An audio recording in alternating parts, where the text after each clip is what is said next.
Good morning, everybody. Actually, sorry, it's the afternoon right now, about 1:15 in the afternoon. Today is Monday, the 11th of May in 2026. Some of you may have noticed, but probably not, that I've been in some discussion about thiamine online lately.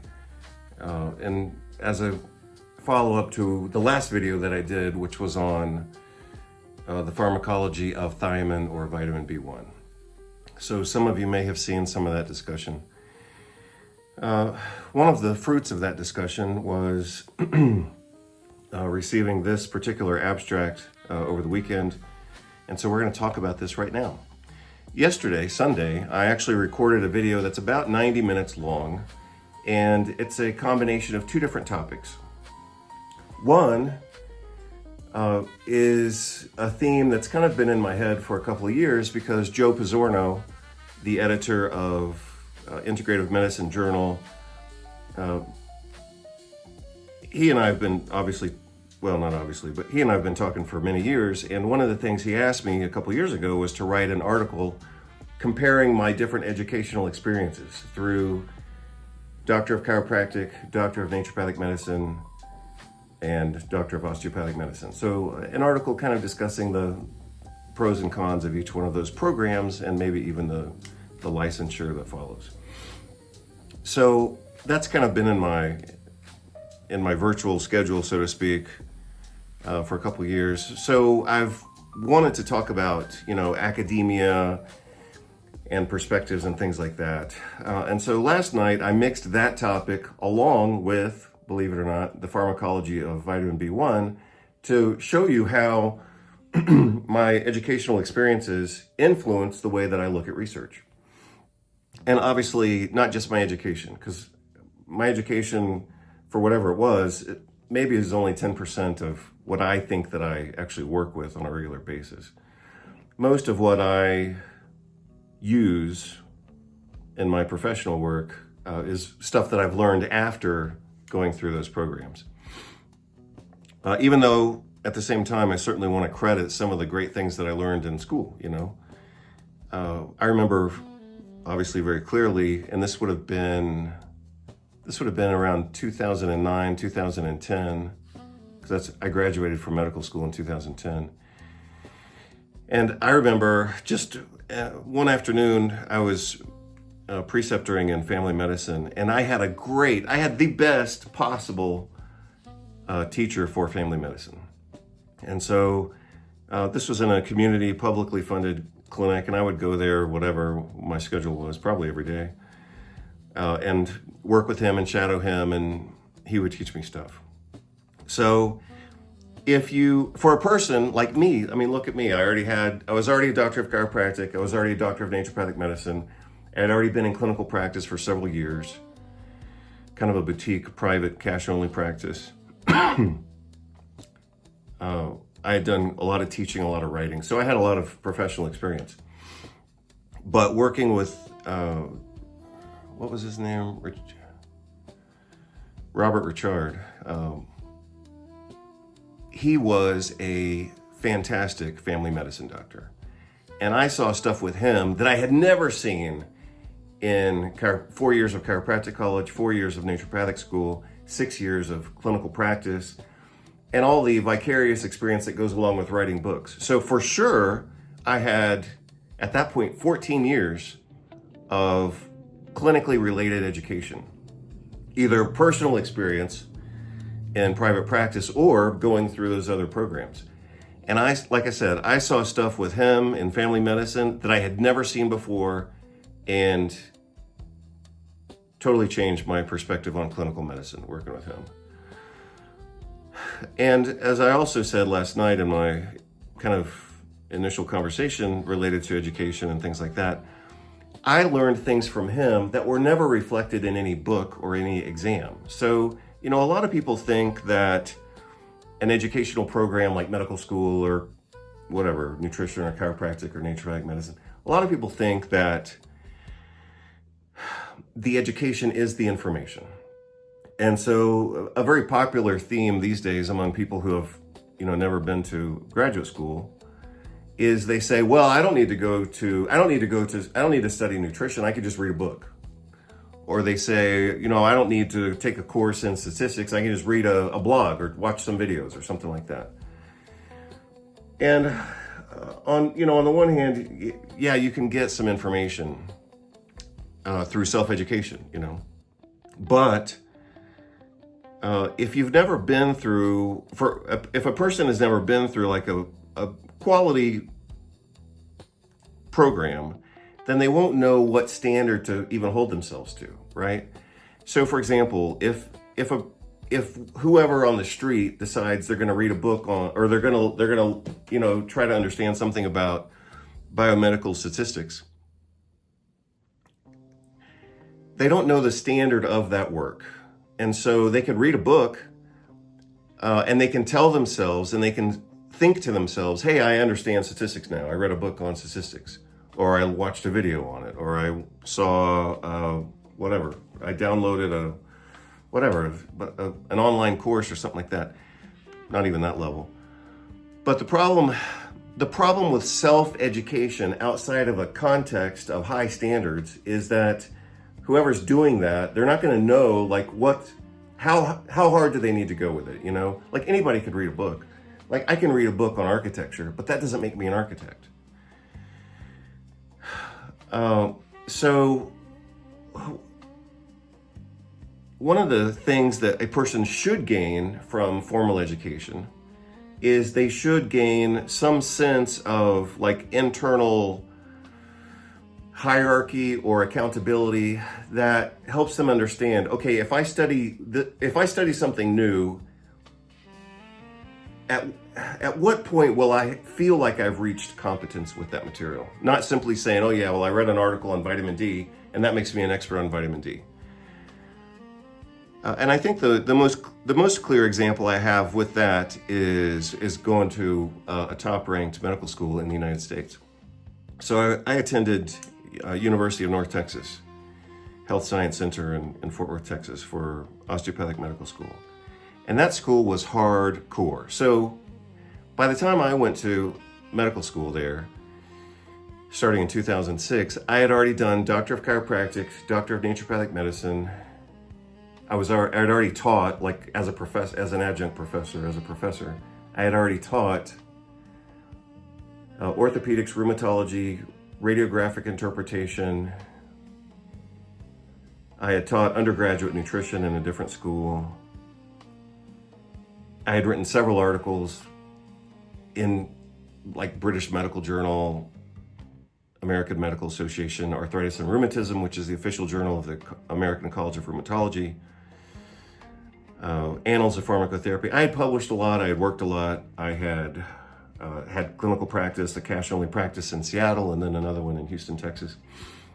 So, I mean, I was used to professional work, and I was used to working, pretty hard and at a reasonably high level, so to speak.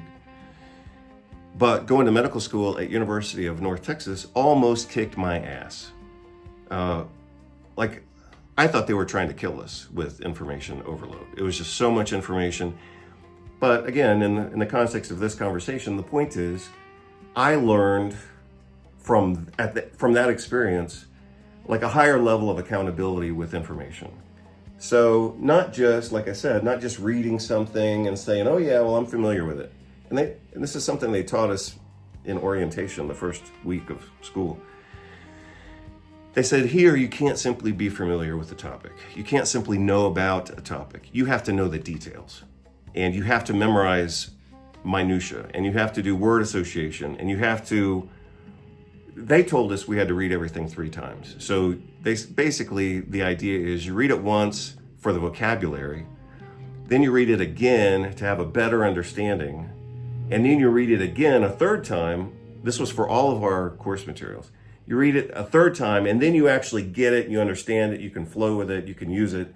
And at that point, you have some level of memorization, not simply familiarity.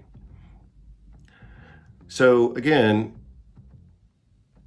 I can use that experience when I'm studying other things, obviously now outside of school, and I can kind of hold myself accountable to that standard if I want to. If I'm reading thiamine, or if I'm reading chronic pain articles, or if I'm reading whatever biochemistry or mechanism or whatever, I know internally, okay, I'm familiar with the vocabulary here.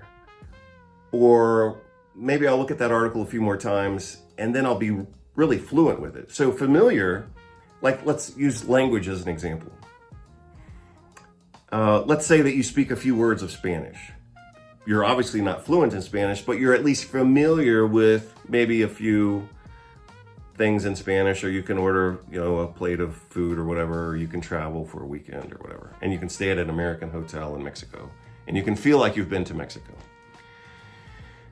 That's called being familiar. So that's like step one. Fluent, maybe, that's a big step. But I think we can all appreciate the difference between being familiar, like, oh, I went to Mexico and I stayed at the Holiday Inn in whatever, Cozumel or whatever, and I know Mexico. Well, come on. If you just went to Mexico, if a person just goes to Mexico for a weekend as an American and they stay in an American hotel, they don't really know Mexico. So that's being a little bit familiar. A big quantum leap is then being fluent, where you go to Mexico or whatever, Chile or Argentina or Spain, and you speak, you get a local hotel that's not an American chain, so you're out of the English-speaking world completely.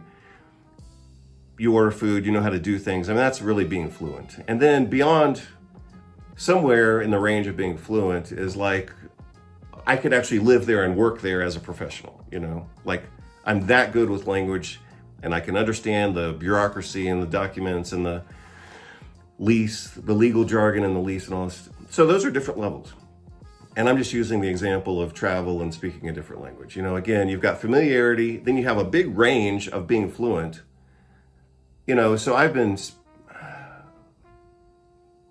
moved to Spain, for example, in 2013, and my Spanish at that time was pretty weak, but I could at least get by.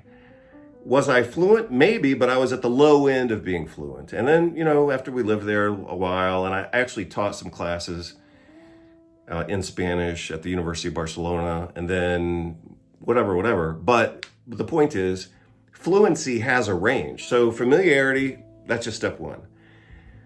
Fluency, let's say you start out pretty comfortable, but then we have different levels of competence there, all the way to being like professional level. Yeah, I can translate books in Spanish.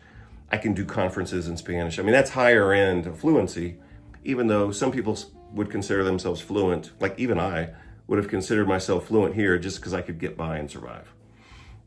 So again, let me say it this way. We have familiarity, we have fluency, and then we have mastery, right? So those are different levels of competence in whatever, construction, language, travel, or medicine and pharmacology. So I'm going to use this abstract as a way to kind of exemplify the reading of research and different standards that we might hold ourselves to. So beyond my degrees, I've also taught. I've taught clinical nutrition at the master's level. I've taught clinical nutrition at the doctorate level. I have taught pharmacology at the doctorate level, and I've taught a bunch of other classes. But the main relevance right now is pharmacology and nutrition. So we're going to look at this article. It's an abstract, which is basically the lowest level of evidence. So we have abstracts like this was presented at a conference in 2023. European Society for Pediatric Endocrinology. Great. It's still pretty low level of quality. Then we have, things like review articles and clinical trials and double-blind trials and case reports. So a hierarchy of evidence exists, right? Not all evidence is of the same value. And I'm going to show you how to get really clear on that really fast in just a moment. So an objective, structured, accepted hierarchy of evidence exists. Now, at any level of that evidence, something could be really good or it could be complete bullshit. So, like, for example, this is an abstract. It may be brilliant. I've used abstracts, published abstracts, to totally change course and change treatment plans and change paradigms and all that kind of stuff. So you can, a person with pretty high standards can get quality information from an abstract and use it in a way that's actually justified. So even though an abstract is considered the lowest level of quality, it may still be good. You have to look at it and you have to read it and you have to see if it works for you and see if you like it. And if it's supported by other data that you have. So nothing exists in isolation. And so, you know, I might use an abstract to change my paradigm, but I wouldn't use only that information. It would be because I'm thinking about an article that used, an abstract that used antibiotics in the treatment of fibromyalgia. Well, that's because I understand the disease, I understand pharmacology, I understand those antibiotics. I think they use rifaximin, for example. So if, and that's that would be a cool drug to use. You know, it's expensive, but you could certainly use it. But you would have to understand why that's a reasonable choice.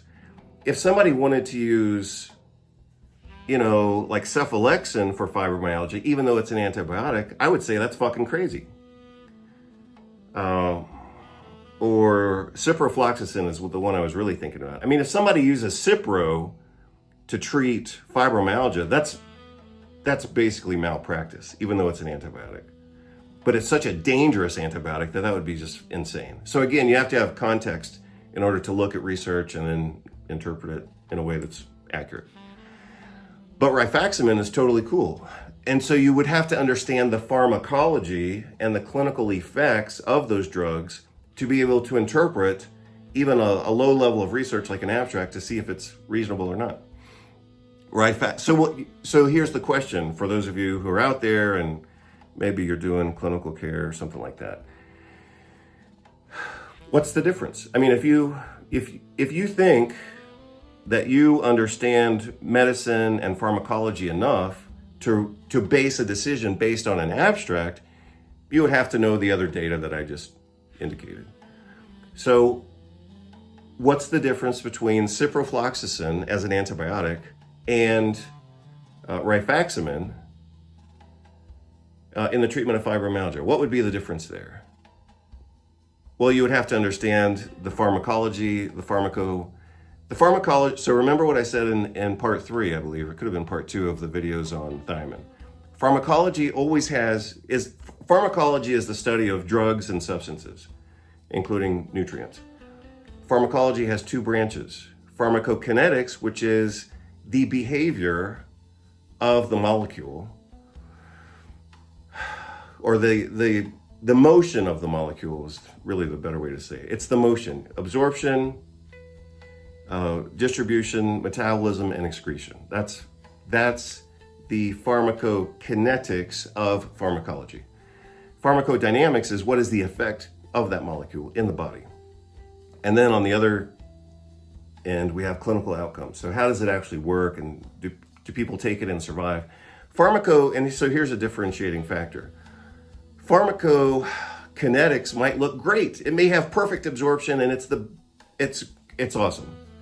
And great distribution and conversion to active forms. The pharmacokinetics might be great.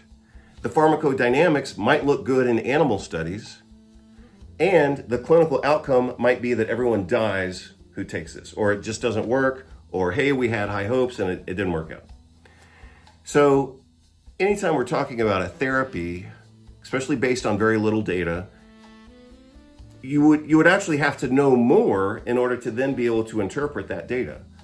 So again, I'm going to focus in on this abstract as an example, but in order to interpret this, which is very little information, it can hardly be any less information, we could only interpret that properly if we understand kind of the background of pharmacokinetics, pharmacodynamics, and anticipated clinical outcomes or other articles or something like that.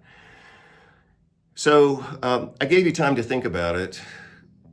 the difference between antibiotic therapy for fibromyalgia, rifaximin versus ciprofloxacin. What's the difference? And why would one of those be reasonable, and why would the other one be catastrophic to the point of medical malpractice, getting sued, losing your license, and going bankrupt? So that's the counterbalance here.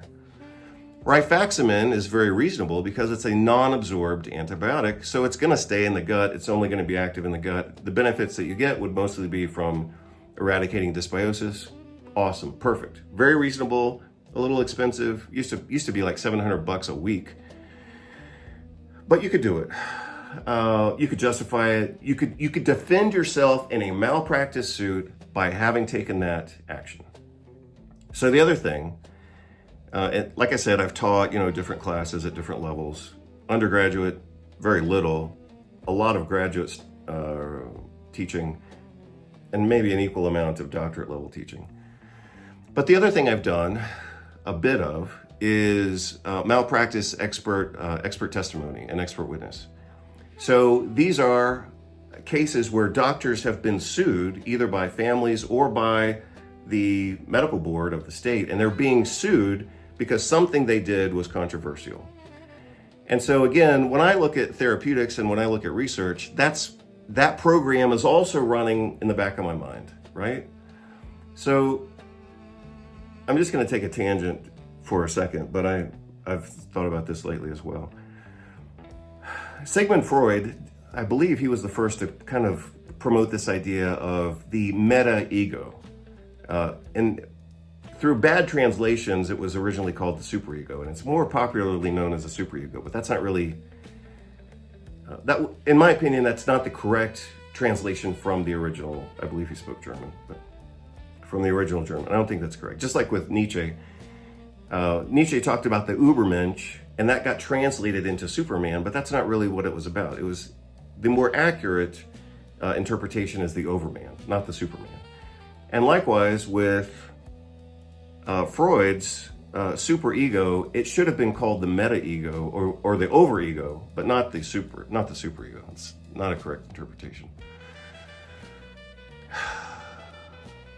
But the point for me connecting that concept into this conversation is that the more experiences or more education or more whatever a person has, the more meta-ego or over-ego perspectives they have when they're making a decision.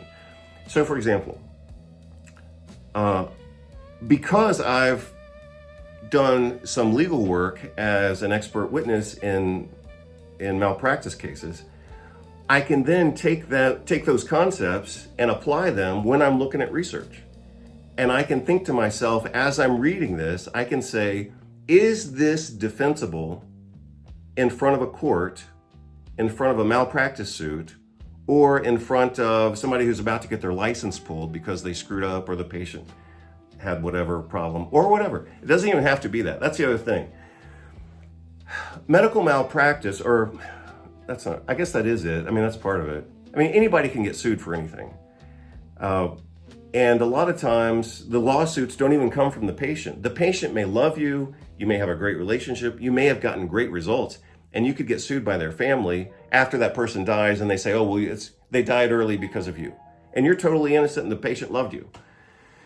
But I mean, a lot of malpractice suits are just people trying to get money.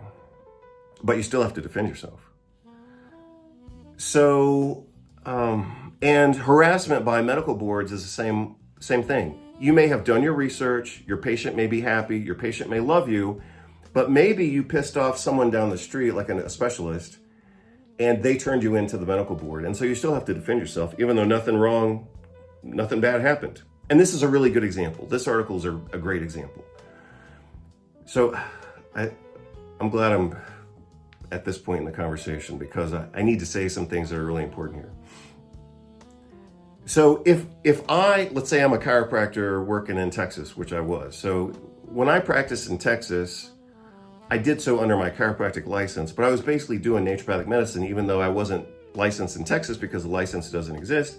I was licensed in Oregon and Washington. In Oregon and Washington, I could do anything I want with any drug. In Texas, I couldn't do anything.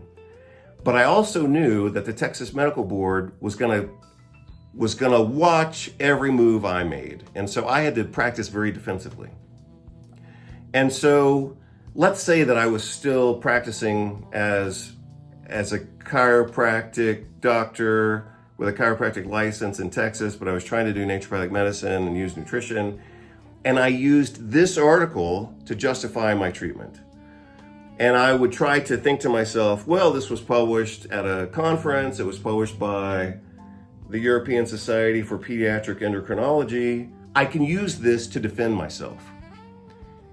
And let's say my treatment worked. Let's say the patient got better. And let's say the patient was happy. But because I was treating something related to diabetes, the endocrinologist down the street or the pain specialist down the street, they could turn me into the medical board for an investigation because they could say that I was practicing outside of my scope of practice. I didn't do anything bad, the patient was happy, and I could still get sued by the medical board because they would say, well, you did everything right, but you're out of your scope. Or you can't be treating neuropathy, you can't be treating chronic pain, you can't be treating diabetes. They could say that again, and I would have to defend myself.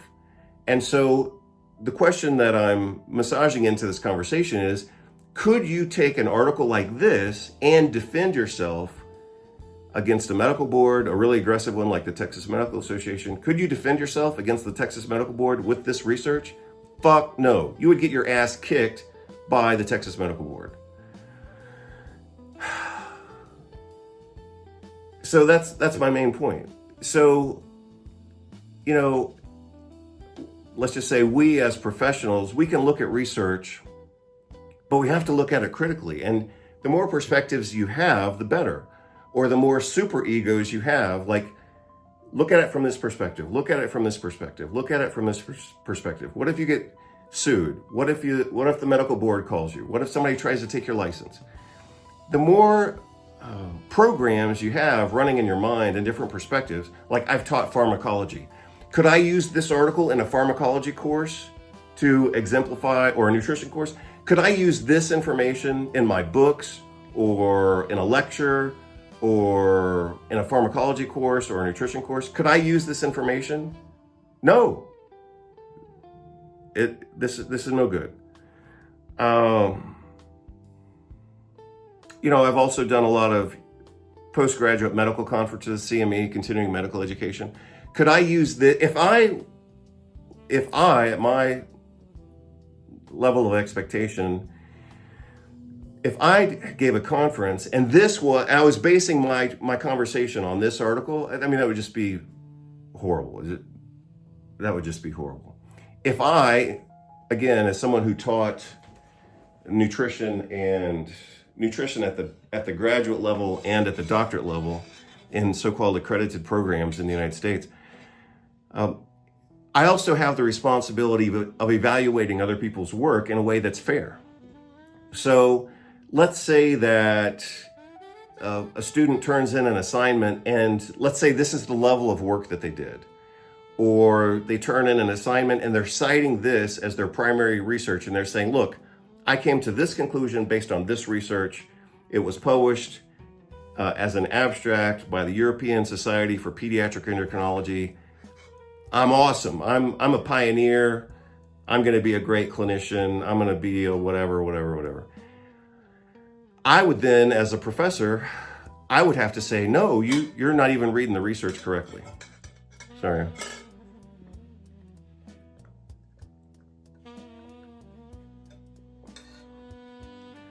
So, for example, I know how that plays out because I've seen it play out in myself. When I was, in my 20s and studying naturopathic medicine, back then, nutrition science was still pretty young, and something would get published, we as students with no teaching experience, no clinical practice experience, etc., like inexperienced, young, headstrong students, we would say, oh, well, it was published in a journal and they showed that garlic kills Candida albicans. I remember this. This was actually published in 1994 in the Journal of Applied Nutrition. So they published a study a laboratory study, like test tubes and petri dishes, they showed that garlic kills Candida albicans. Okay, a lot of us as young students, we thought, wow, we can use garlic like an antifungal drug. We could save lives using garlic. And those damn medical doctors are using these poisonous, expensive, toxic drugs. And we have garlic, it works just as well. Well, I mean, come on. That would be a very novice interpretation of that data. So just because something gets published and they conclude that garlic kills Candida albicans, that doesn't mean it's an antifungal drug that you can use in clinical practice in a patient who has any type of Candida albicans. Gastrointestinal, cutaneous, vaginal, esophageal, whatever. You cannot use garlic as a standalone therapy against a real legitimate case of Candida albicans. It's not going to work. So that's another example of differentiating in vitro or laboratory research from animal research from clinical outcomes. So for people who don't understand the hierarchy of evidence, they'll take a research article from a rat study or an isolated organ or whatever, and they'll say, look, it worked here.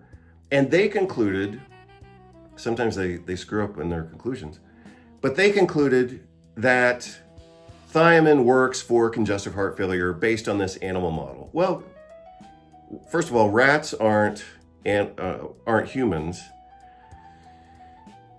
Isolated organs or transgenic mice sure as hell isn't going to work for developing evidence. The most you get out of, here's the way that I would encourage you to think about it. If you think about animal studies or even in vitro, like test tube type studies, when you're looking at that level of research, you're only getting a little bit of mechanistic data and maybe a little bit of safety data, but only in a population of rats or mice or chickens. Somebody sent me an article over the weekend that was chickens. Okay, so their conclusion based on a chicken article was that a given treatment was reasonable. Well, first of all, it's an obvious failure to understand the hierarchy of evidence, right?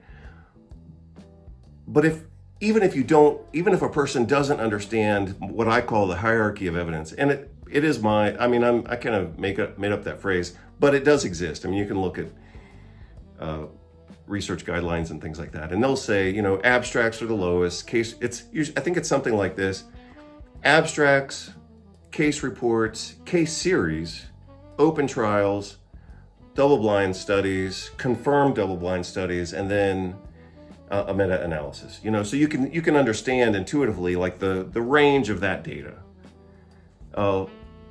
At the bottom end of that range would also be things like surveys or crowdsourced information. I mean, that's like interesting, but you can't use that to make clinical decisions if you are a licensed doctorate level healthcare provider. And that's the problem, with the proliferation of information on the internet and YouTube and all this kind of stuff. I mean, anybody can say whatever they want. But if you're an inexperienced student or if you're an inexperienced clinician and you think that watching somebody's YouTube video gives you justification for a clinical intervention that could end up getting you sued or for overstating your expertise. So here's the other thing. I mentioned that I wanted to say at least two things that were important, and here's the way that you need to understand it, and here's the way that it is said in malpractice cases and in board review, like being reviewed by the medical board. You need to understand and memorize this phrase. If you hold yourself out as a specialist, you will be held to the standard of performance of a specialist. So, I mean, that applies, that is a common malpractice type standard. if you put on your website or on your business card or whatever, and you say, I'm an expert in autoimmune diseases. I mean, hopefully you don't do that. If you put that you're an expert in chronic pain management, or no, you're an expert in mental health. You're an expert in mental health, treating mental diseases with nutrition. And one of your patients commits suicide. That whole family could sue you and probably win, because again, if you hold yourself out, if you represent yourself as a specialist, you will be held. You can and will and probably will be held to that standard. So again, using this as an example, if I were just, I don't mean to necessarily say just, but going back in my own experience, if I were to have made the mistake of saying that I'm an expert in diabetes, and I actually had to defend a guy who did this. He represented himself as an expert in diabetes, and he got sued because of that. Maybe nothing went wrong. Maybe what he did was justified. Maybe it was based on good research. But like I said, he held himself out as an expert in diabetes. In the medical world, that would only be done by someone who's specifically trained in that. They would have to at least be internal medicine. Maybe family medicine would work, but probably an endocrinologist, right? I mean, a high-level specialist in diabetes would be medical school, probably internal medicine, and then probably specializing in obesity and diabetes on top of that. That's the medical standard for being an expert in diabetes. So if any nutritionist or dietitian or chiropractor, doctor of chiropractic were to say, I'm a specialist in nutrition or diabetes, they could very easily be held to that standard. At which point, even if they didn't do anything wrong, they could still be in a lot of trouble. So let's look at this article or abstract. Like I said, it's not even an article, it's an abstract. So keywords, and then all of their data is right here. Let's see what they have down there. Again, so this says it was published, it's on a website. It says it was published by Bioscientifica. If you don't know how to look at things like critically, you might say, oh, well, this was published by a medical publisher or sounds scientific or whatever. But again, none of this matters. None of this matters. This is all just fluff and junk. So here they have keywords. So I'm going to try to read the abstract without interrupting myself. Actually, let me do it this way. This will be more efficient. If you want to, and you should, if you want to read the abstract, you should read it right now before I give you my commentary on it. I looked at this last night. I looked at it once, I looked at it twice, I maybe looked at it 3 times. And then I had my conclusion. You already know what my conclusion is. But in order for you to, gain something from the exercise, you should actually read this before I read it. And then when I read it once, I can give you my commentary as I go through. So pause the video right now. Take 2 minutes to read this. It's very short. It's the aim, like what were they trying to do, methods in patients, results, safety, and their conclusion. I mean, you could read this in like 2 minutes, maybe 3 minutes, whatever. But pause the video and read it, and then I'm going to read it right now, and I'll give you my opinion.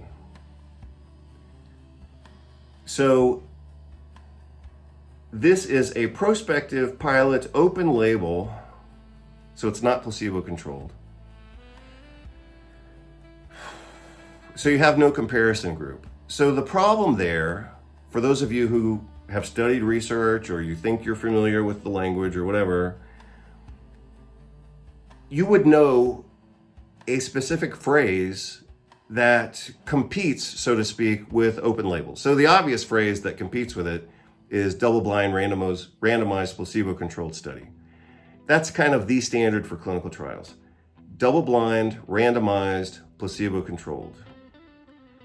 If you don't have that level of basic infrastructure in a research article, then you're competing with what? You are competing with the natural history of the disease. So if all these people get better or if they all get worse, we don't know if that was just natural history of the disease. Interventional, I mean, everything's interventional. Comparative, so they do say it was randomized. So that just means they split up the groups somewhat evenly. Enrolled 60 patients, that's not too bad. It's kind of the minimum for a patient population that you want to see, even in a small study. You want to see at least about, I think 42, sometimes it's the magic number. 50 is better, 60 is okay. So this is okay, 60 patients is okay, depending on how they divide them up. In this case, they divided their patients into 3 different groups. Well, by the time you divide 60 people into 3 different groups, you've only got 20 people in each group. So now what started out sounding kind of cool with, 60 people, now it's only 20 in a group. That's not so great, but it's okay. 60 patients with type 2 diabetes to assess the effect of different doses of oral vitamin B containing benfotiamine, which is one of the fat-soluble forms of thiamine, because normally thiamine is water-soluble. 300 milligrams versus intramuscular B vitamins containing water-soluble thiamine. Okay. So remember, I just read it to you without too much commentary. I asked you to read it ahead of time. So by the time you're here, you should already be able to evaluate the quality of this work.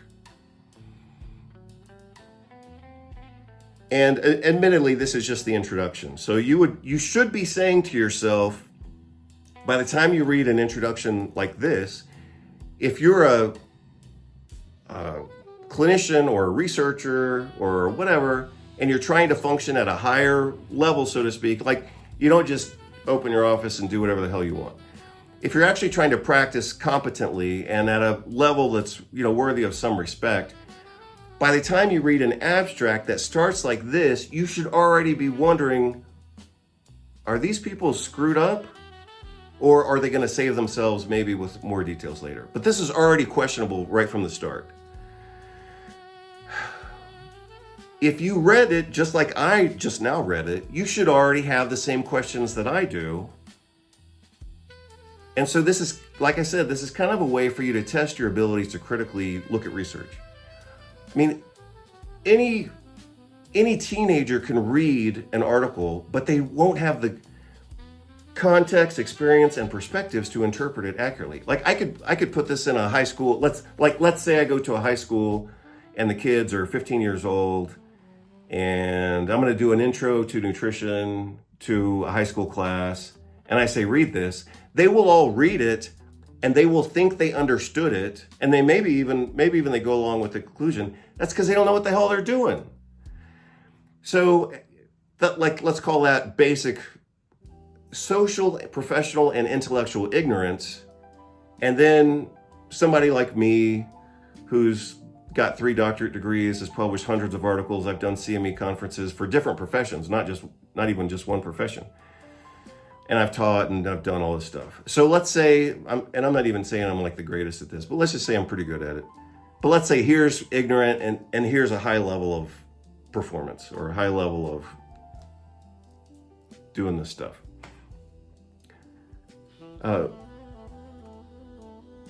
Like I said, you should have already kind of gotten suspicious just based on this, because it's already kind of screwed up. They could fix it later, but they already started out wrong. And so here's where they did this wrong. Different doses of oral vitamin B containing benfotiamine. Well, why did they say containing versus of? So for example, was this a B complex that contains 300 milligrams of B1 along with other stuff? Because we would need to know what the other stuff is if that's the case. And again, like these people appear to be from a different country. So, and maybe it's just a bad translation or bad, use of English as a second language. So, we don't want to crucify them just on use of language, but it's a little bit off. It's not quite accurate. Likewise, and even more importantly, they say versus intramuscular B vitamins, so vitamins in English is plural, we need to know what those other vitamins are. If we're trying to compare the outcomes of two groups with two different treatments, we need to know what those two different treatments are so we can know what worked and why it worked. So it's already not clear, but they could still fix it. We could still salvage this. Methods: people over 18 years of age with type 2 diabetes and peripheral neuropathy were divided into three groups. So they didn't provide us a bunch of data there, but we would need to see in the randomization that hemoglobin A1C was equivalent, body mass index was equivalent, maybe lipids were equivalent, neuropathy was equivalent, CRP was equivalent, atherosclerosis was equivalent. We would need to see that their randomization was actually performed properly. So just because they say the word randomization, we got to see the evidence. I've seen plenty of clinical trials, one of which was actually published in JAMA, it's horrible, where they randomized people, and the group that got, in this case it was vitamin D, the group that got vitamin D was actually sicker and fatter and they had more diabetes.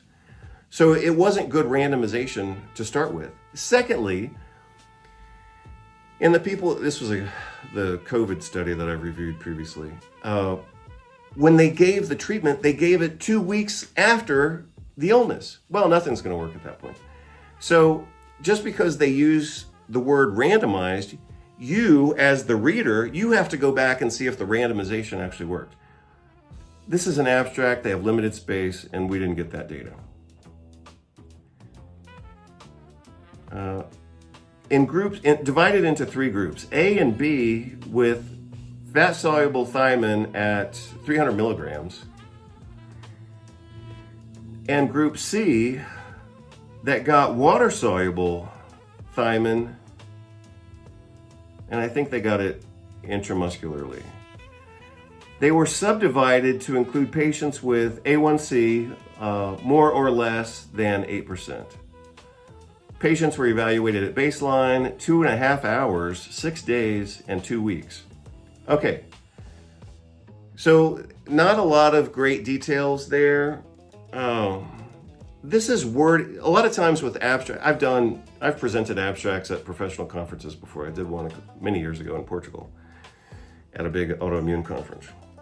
So a lot of times these have word limitations, but articles have word limitations and letters to the editor always have word limitations. So they're probably fighting against word limitations and character count in this, but they also used language so loosely that they had plenty of space. I mean, if they wanted to have given us more details with the same amount of characters and words, they could have been more efficient in their use of language here. Believe me, and I've done this, and this is not an opinion, this is just fact. They could have been more efficient in their use of language here to give us more information in the same amount of space. And like I said, that's something that a person really only learns with experience. Like if I write, and I have written many letters, as some of you know, if I write a letter to the editor for a journal, and the way that I want to say it is 500 words, and they have a 200 word limit, I got to do a lot of shaving, to cut that thing down. But that's also a discipline that comes with experience, is that a person who has that experience, they learn to use language very tightly, very efficiently. And I'm not saying I do that all the time, I mean, no one does. But if I have to write a really tight abstract and I want to put 1,000 words into a 200 word space, then I can do that. And I have done it many times. But this isn't very efficient. So like I said, they could have given us more information. We still don't have a lot of information here. They say here that the patients were subdivided into more or less hemoglobin A1C of 8%. Okay, but who's in what group? Are the A people worse, or are the B people worse, or are the C people worse?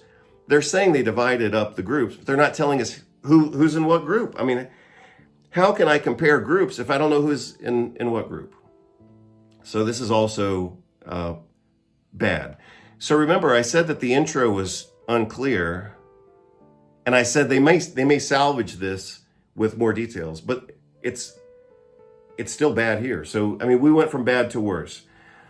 So at this point in the game of this article, you should be wondering, I am wondering, like, I don't even know how the hell to interpret this. I mean, it's so vague. We don't know who the groups are. We don't know how they were divided. So look, they say that the patients were divided into 3 groups, but we don't know how were they divided. Did we end up with 20, 20, and 20? Did we end up with 10, 20, and the remainder? Do we have 5 people in the severe group and 18 people in the mix here, and then the rest of them are in the other group? They say that it's randomized. They say that it's comparative. They say they had 60 patients, and then they say they subdivided into different groups. We don't know how they were subdivided. Okay, so let's go to results. Blood vitamin B1 increased from baseline to at 2.5 hours by 57, 79, and 33%.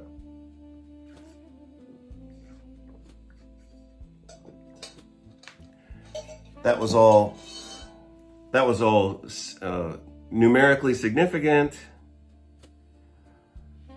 but we're still in the range of pharmacokinetics here, right?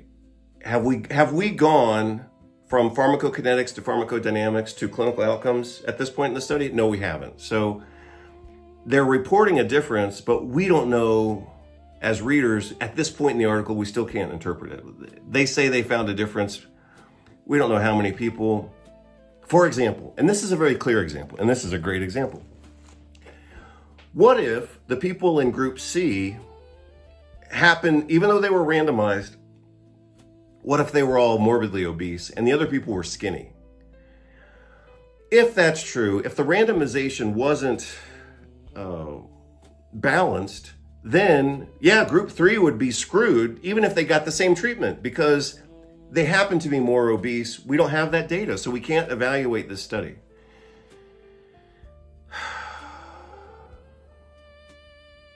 Vitamin B1 continued to increase after 6 days.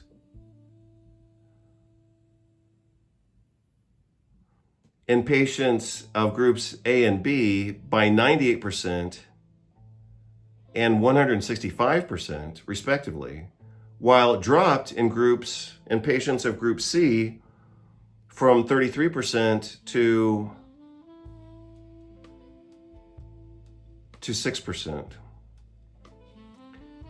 So group C is the group that got thiamine, like regular water-soluble thiamine.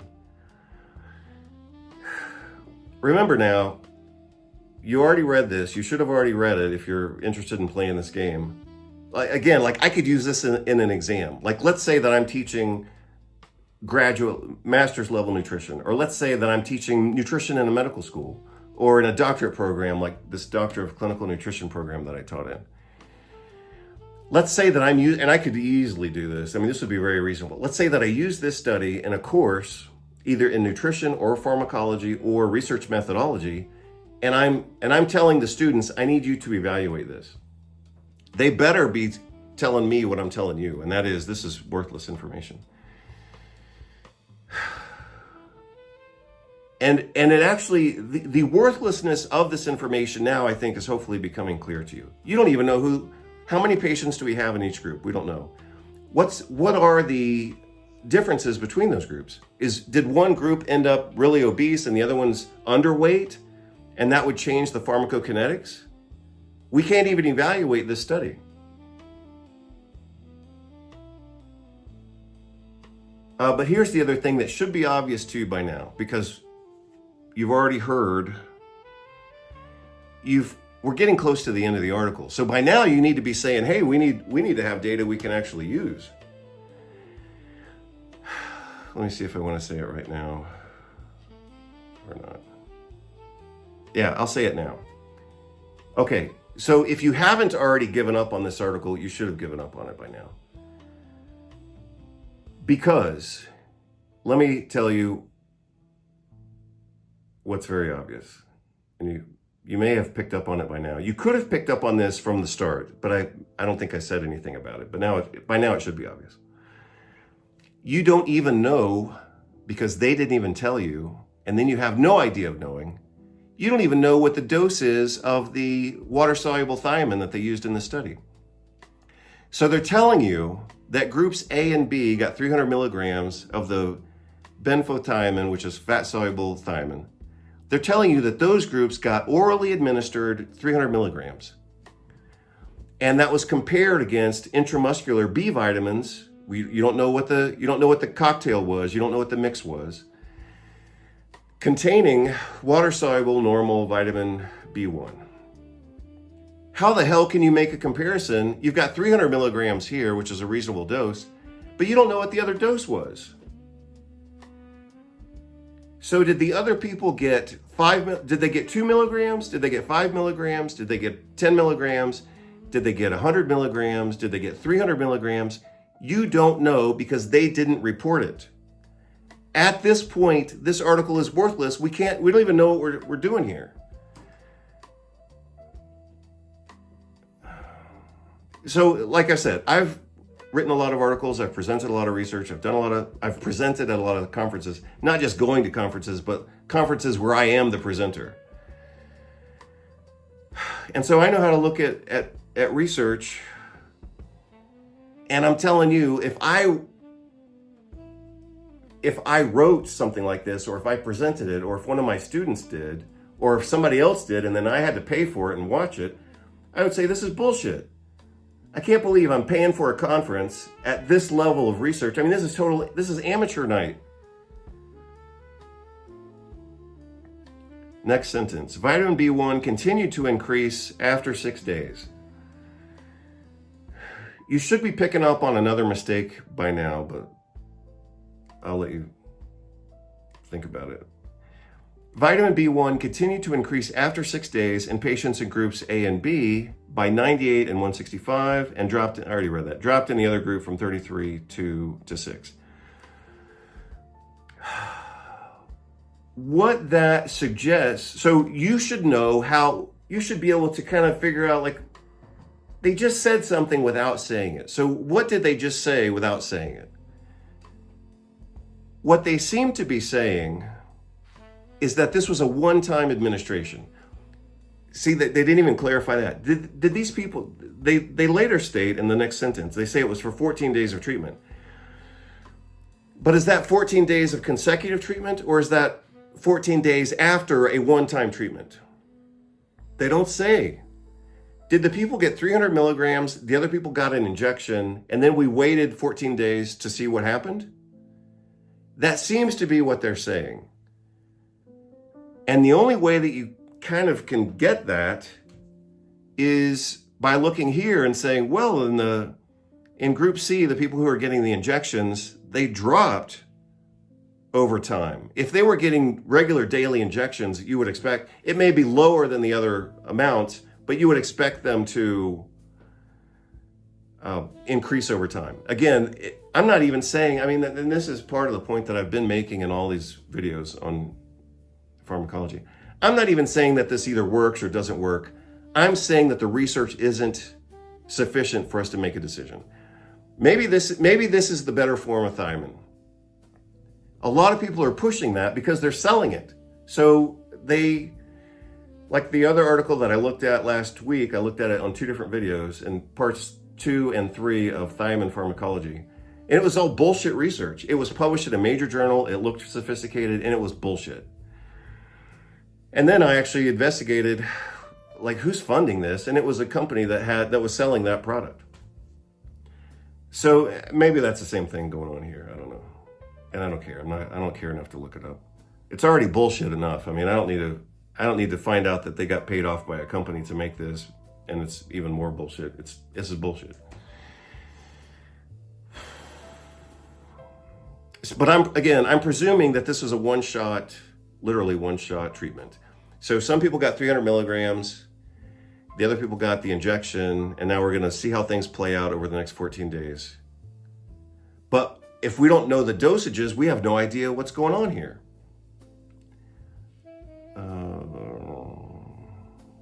Yeah. Oh, here's the other thing. Here's the other thing that some of you will have picked up on by now. If these two groups, A and B, if A and B got the same treatment at the same time and they were randomized appropriately, then why are their results so different? You've got a 98% change here and 165% change here. That would suggest that these people are radically different from the other group. Why? Maybe they have gastroparesis, maybe they have diarrhea, maybe they're obese, maybe they're on other medications.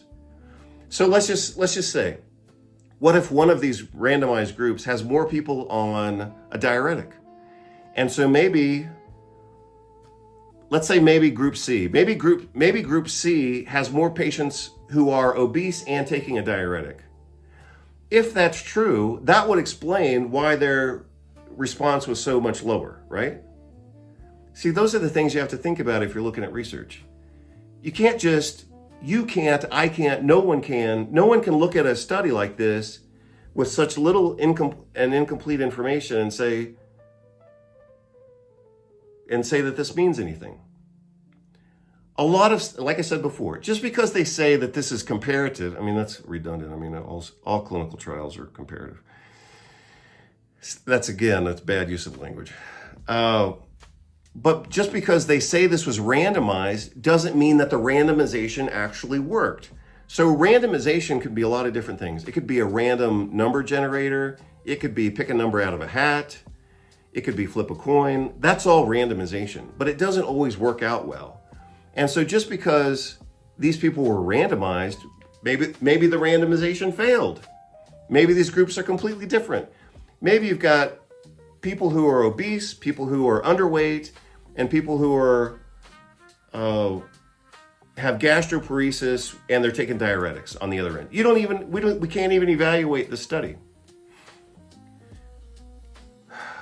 But they found some differences. What explains the difference here? If the two groups are randomized appropriately and receiving the same treatment, why are they so radically different? You got 98% here and you got 165 here. What explains that? And we still don't know the dose of the intramuscular combination of B vitamins that included thiamine. We don't even know what the dose was. Was it 300 milligrams? Or 10 milligrams or whatever? 300 milligrams of intramuscular thiamine would be a hell of a lot of thiamine. I mean, I guess they could have had it like custom formulated. But normally, you sure as hell would be giving somebody 300 milligrams of intramuscular thiamine. That's a lot of intramuscular thiamine. I mean, that's from a regular pharmacy, that would create a mass effect in the muscle. I mean, it's huge. That's just probably not happening. So again, we don't know what's going on here. Diabetic neuropathic symptom score decreased mean value in all groups after 14 days of treatment. Again, this suggests that these people were treated on one day and then monitored for 14 days. By 64%, 53%, and 48% in group A, B, and C, respectively. I'm getting hot. That's why I keep trying to drink this ice water, but I'm starting to sweat, so you gotta hold on a second.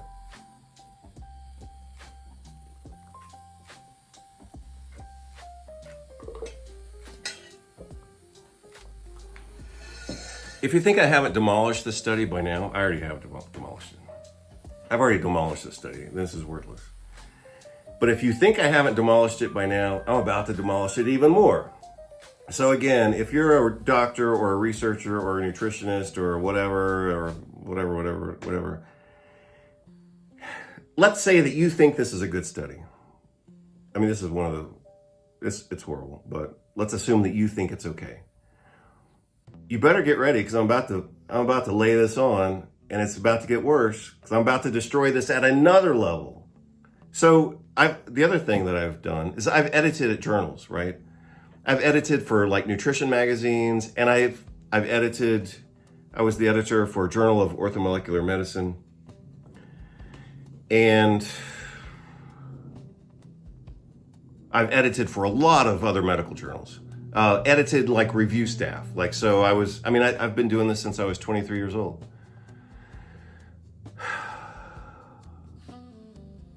And probably dozens of journals. I mean, if I were refereeing this journal, I would have said, no, this is stupid. I mean, you can't publish this. It's totally worthless.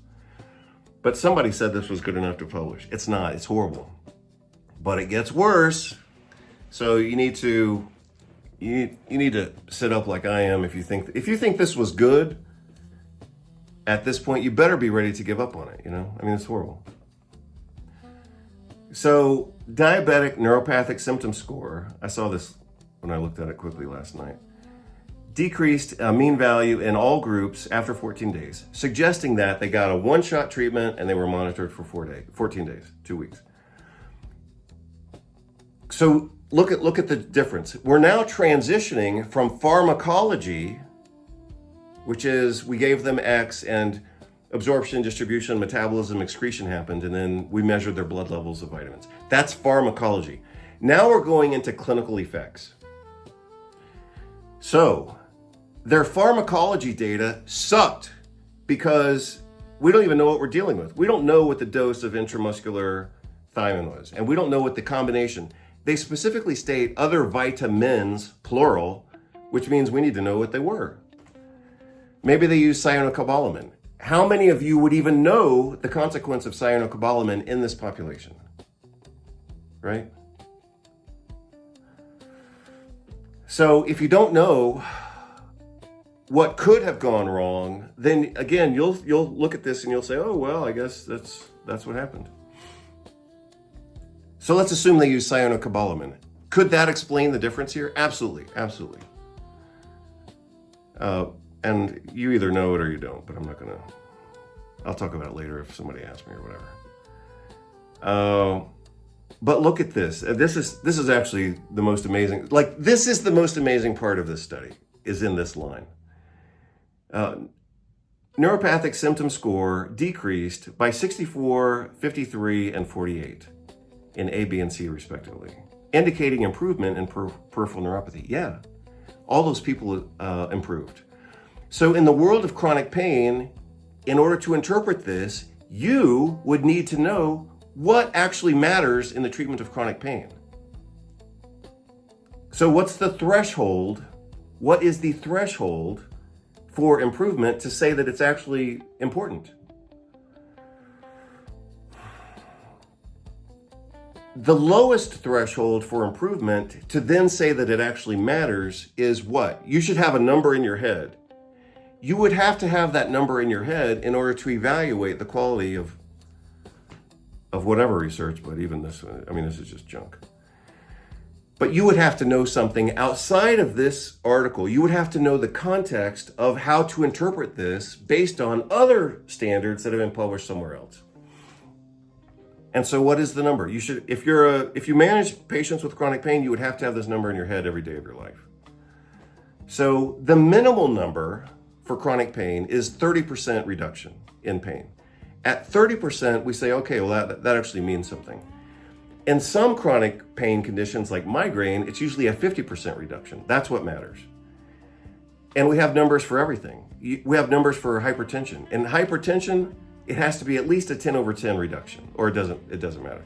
So if you say you gave somebody a new herbal product or a vitamin that you like or whatever, or you bought something at the health food store or whatever, and you got a reduction in blood pressure of 8/8, well, great. You can be happy with that if you want.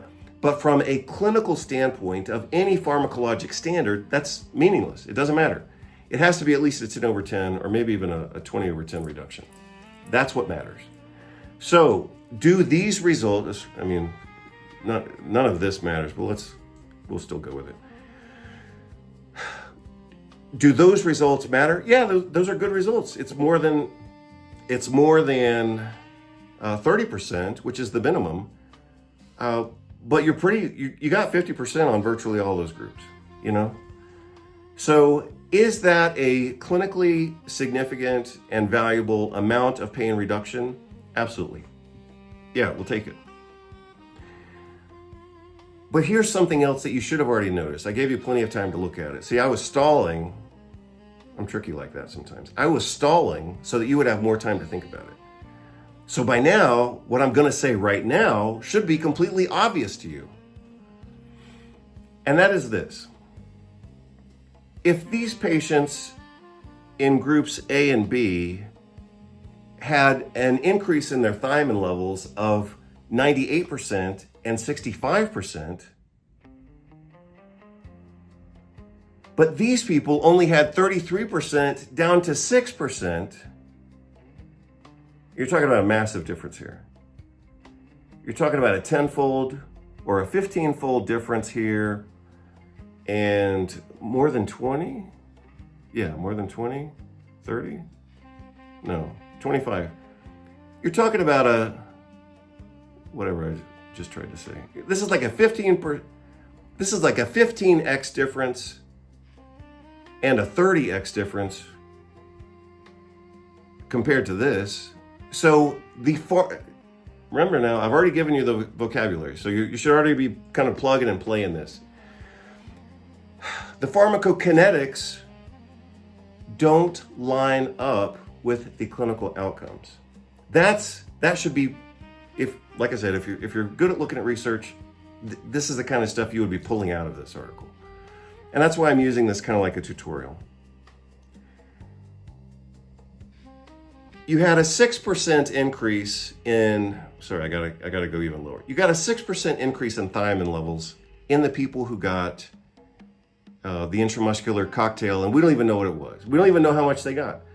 But their blood levels of thiamine only increased by 6%.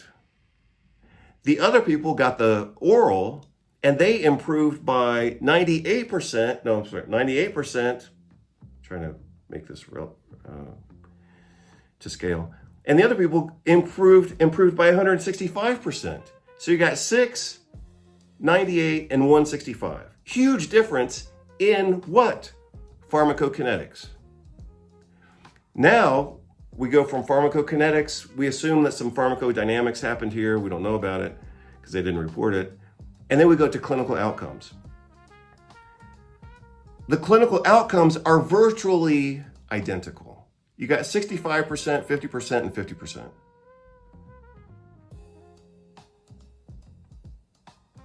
For some reason, these people in group A did better,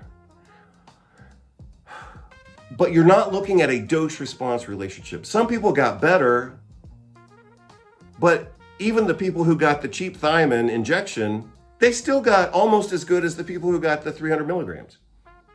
But, okay, so now we're going to like really advanced. I'm about to tell you something else. If you're really, really good at looking at research, then you would have already picked this up. So what I just said is that you're not seeing a dose-response relationship, and you're seeing clinical outcomes that are practically the same. You know, in a clinical practice where you're doing lots of stuff, you're not gonna just do this and say, okay, well, I hope you get better. You better not. But even if you did that, you're still getting pretty damn close to equivalent outcomes. You got 64%, 53, and 48. You're pretty damn close to half improved. You got a lot better. I'm glad you got better. You're not cured, but you're better. But groups A and B got the same dose. These people, so you have 98% improvement in their blood levels. That's not clinical improvement, it's improvement in their blood levels. If you got a 98% improvement, that then correlates with a 64% improvement clinically, the superior improvement. Then, okay, so you've got a blood level of 100 gives you an improvement of 64%. But these other people, improved their blood levels, pharmacokinetics, not outcomes.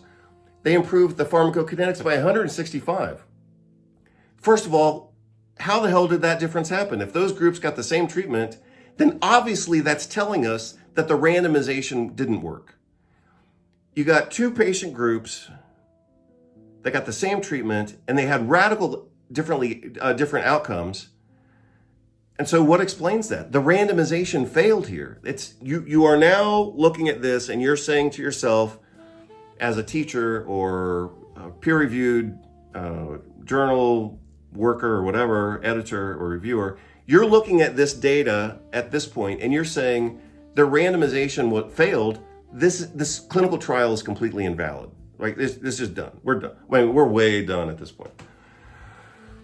But you'll notice that even between the A and B groups, the people who had more, group B, the people who got more thiamine in their blood, they actually had a worse outcome, practically equivalent to the people who got the injection. The people who had more thiamine in their blood actually had a worse outcome than the people who had lower levels of thiamine in their blood. And again, more paradox is that it was practically equivalent to the other treatment, even though that was relatively undefined.